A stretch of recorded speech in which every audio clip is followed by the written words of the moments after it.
Well, let's get started. It's 12:01. It's Mindfulness Monday, and yeah, just a reminder. Laura, you sort of brought this up. The idea behind this process is just every day. Our brain is in a very real way a product of repetitive experience, and so if we want to feel better, if we want to heal our anxiety and our depression, it's really important that we find some kind of a rhythm and structure and a sense of accountability to do the things that are going to help us out. And so that's what these groups are. The more we can practice these things, the better. So every Monday through Friday at noon Pacific time for about 15 minutes, we'll practice together, and then we'll have a Q&A session afterwards. And so today's Monday. So I like to think of this as Mindfulness Mondays. And I think mindfulness is very much one of these examples of, there are a few rules of neuroplasticity. One of them that you've probably heard is that, neurons that fire together wire together. So the more we activate certain neural networks, the more familiarized they become with that specific function, and they basically wire up, they myelinate and make that process more effective. Today, I'd like to focus on the inverse of that, which is neurons that stop firing together will eventually unwire. And so the idea is the less attention we pay to anxiety or depression, or in this case, when we practice mindfulness, this idea of thought identification, the less time and attention we give our thoughts when we think them, or when we feel our feelings, or when we feel that compulsion to believe something and act on it, the less we engage in that, the less our brain is going to feel that compulsive sensation to actually do it. So just a quick reminder, what is mindfulness? So it's a state of active awareness. The reason I highlighted active awareness here is it's a very active process, right? So we are intentionally sitting down or lying down, and we are deciding to pay attention to the present moment. So we're not going back into memories. We're not going forward into anticipation of future events. We're really trying to intentionally be in the present moment, right here, right now. And the hardest part about mindfulness is this without judgment part, right? Our brain is a story-making machine. So, our heart pumps blood, our lungs breathe air, and our brain thinks. It makes up stories all the time, thousands of them a day. And so when we practice mindfulness, we're spending some time to actually sit intentionally and just notice the processes, the stories that are being articulated in our mind. And we want to be able to have some distance from them and just observe them without judgment. So equally important, I think it's also to remember what mindfulness is not. So I know I run into a lot of people that say, oh, I'm terrible at meditation, or I just can't do this thing. And usually it's things like these that come up. So mindfulness is not about avoidance or escapism, right? I'm not trying to sequester myself into a corner. So because I just can't deal with life, or I just can't deal with these people, so I'm going to go over here and meditate or practice mindfulness. That's not what we're trying to do. We're not trying to ignore or suppress emotions. Granted, sometimes when emotions are strong, it can help to just quiet our mind and sit still.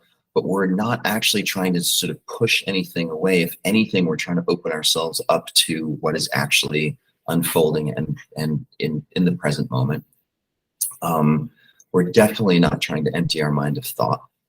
So that is one of these. I hear this a lot. And I think it'll just give you a headache if you try to do it, and leave you feeling extremely frustrated, because it's impossible to stop our mind from thinking. It's just what it does. And any more than we can stop our liver from processing, enzymes, or have our kidneys filter our blood, your brain is just going to think thoughts. So trying to empty our mind of thoughts is really an impossible task. And then this last one also is sort of a way to become enlightened. We could probably spend a whole hour talking about this, but I hear this a lot from people too. It's like, I'm just not good at it. I can, never reach this state of enlightenment. And so just really want to reinforce that what we're about to do is not this. We're not trying to run away. We're not trying to push anything away. We're not trying to empty our mind of thoughts. And we're not sort of trying to get to some enlightened end point.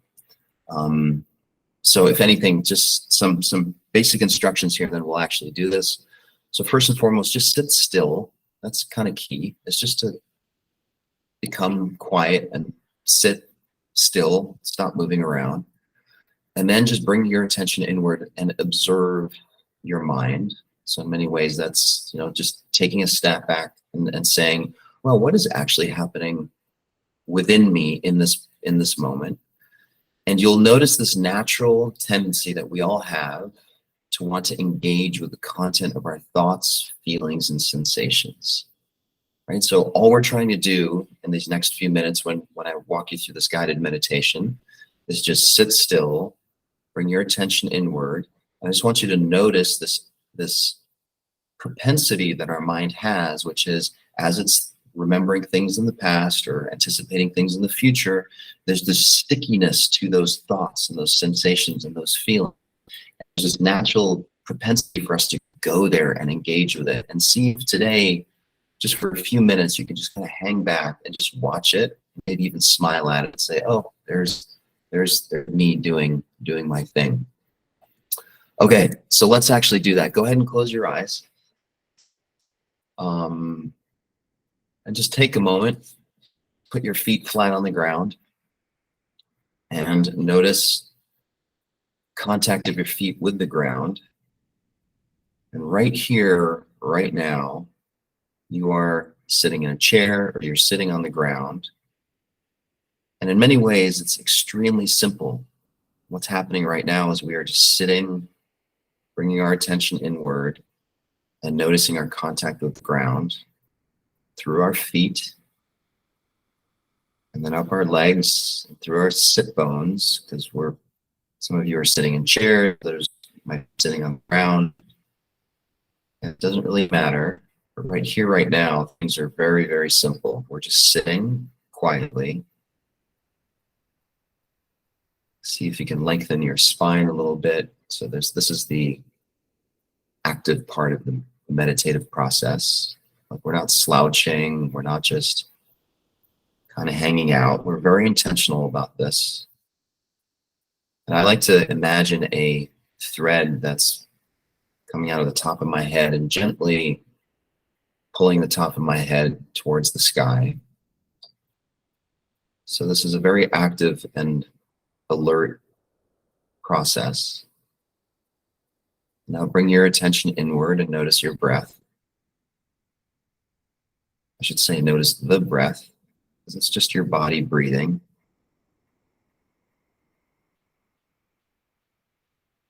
Our bodies do this thousands of times a day, and most of the time we're just completely oblivious to this amazing process where air comes through our nostrils and down our throat, filling up our lungs.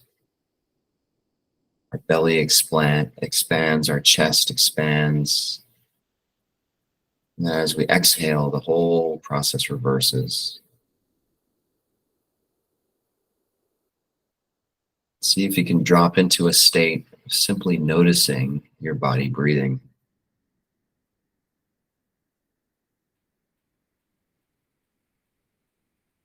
Just observe.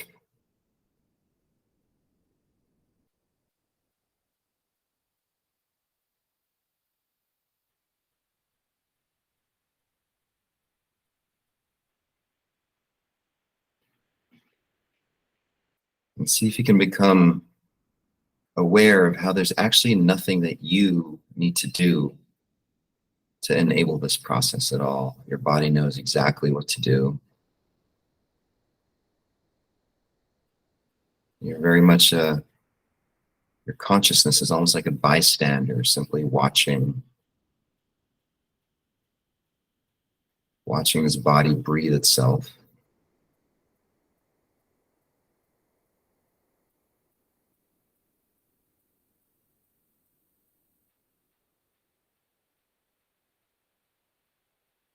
And see if you can become aware of your heart beating in your chest.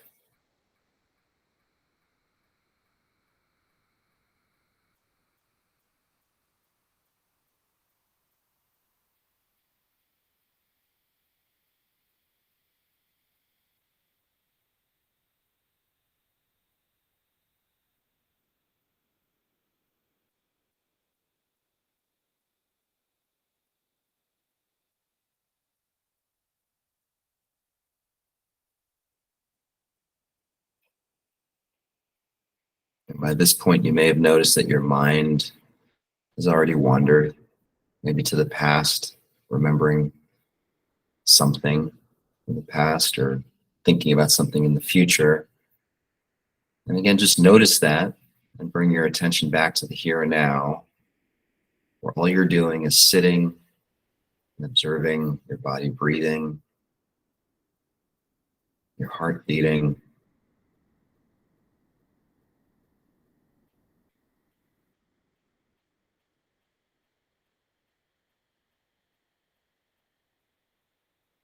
The present moment is usually pretty simple.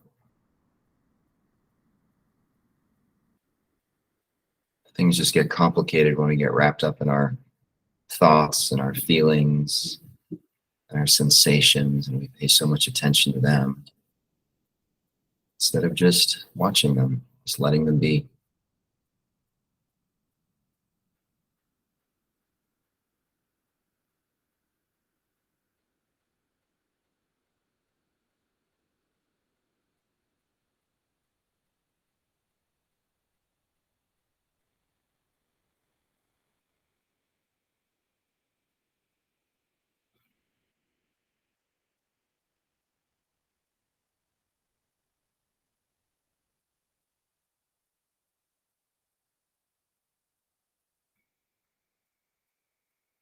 And when you notice your mind wandering or going elsewhere other than your breath or your heartbeat, see if you can observe any judgment or any commentary that goes along with that noticing. Like, is there any part of you that's your thoughts that are kind of berating or negative or somehow judging and saying, oh, I can't do this. My mind keeps wandering. Just notice the tone of that voice. And I'd encourage you to see if you can notice instead what a great opportunity that moment is when you become aware of your wandering mind, to be able to say, oh, awesome. This is a chance for me to re-engage in my mindfulness practice and just notice the present moment, just sitting, just breathing, just keeping it really simple.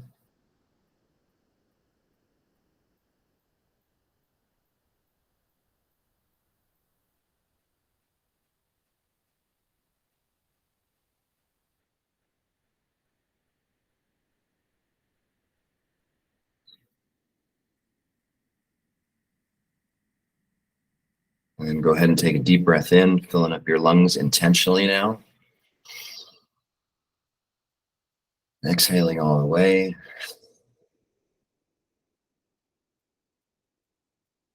Taking another deep breath in. And on this exhale, go ahead and open your eyes and just look at everyone else on the screen. And again, notice how as soon as our visual sense comes online, things just get a whole lot more complicated. That's why it's nice to close your eyes for meditation practice. It just simplifies things a little bit. But as see if in the background, you can maintain that sense of awareness of breath, your heartbeat. And I see if throughout the rest of the day, as you go about your day, take a few moments here and there and just close your eyes and just drop back in, even if it's just for 10 seconds or 15 seconds. And just notice your body doing its thing, and notice how in many ways we're riding shotgun to this amazing thing that is our body and our mind and our thoughts, and it's all happening. We don't actually have to engage in all of it.